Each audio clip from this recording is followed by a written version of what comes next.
मित्रांनो, आज तुम्हाला मी आपल्या छतावर सर्व प्रकारचे वेलवर्गीय भाजी,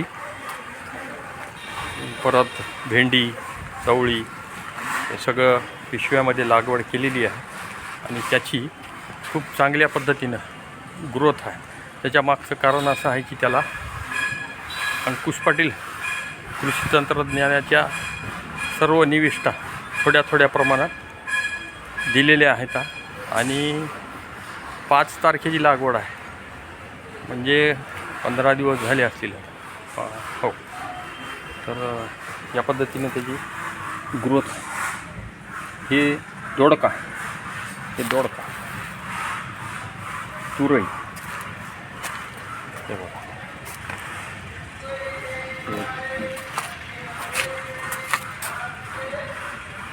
हे सगळे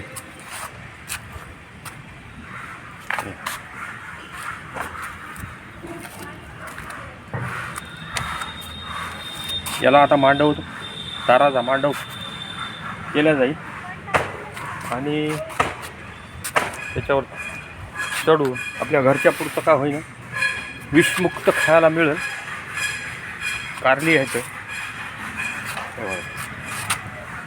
चवळी, कारले, दोडके, हे दुधी भोपळा आहे, दुधी भोपळा, कारले.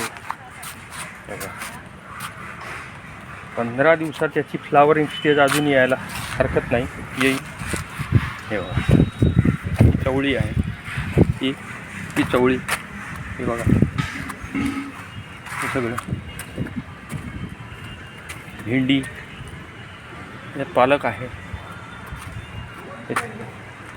थोडा थोडा भाजीपाला, अगदी 2-3 किलो माती आहे फक्त त्याच्यामध्ये.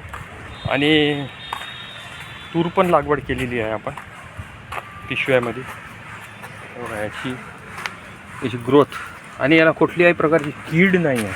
विशेष म्हणजे आपण सगळं त्याला लाईम सल्फर किंवा ॲमिनो ॲसिड, परत सूक्ष्म अन्नद्रव्य, NPKचे, हे सगळं थोडं थोडं आता देणार आहोत त्याच्या पुढे.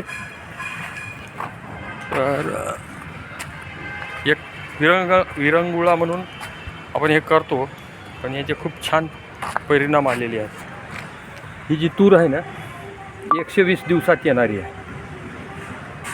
120 दिवसात. आता हिला 3 फुटावर ठेवणार आहोत आता मी नंतर. आणि अजून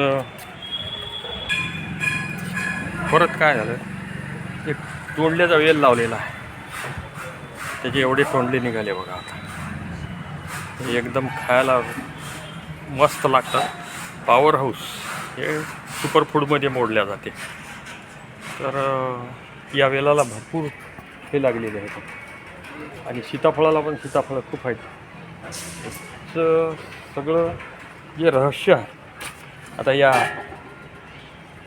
ॲपल बोरीचं, हे सगळं छोट्या छोट्या मातीमध्येच पण आपण घरच्या घरी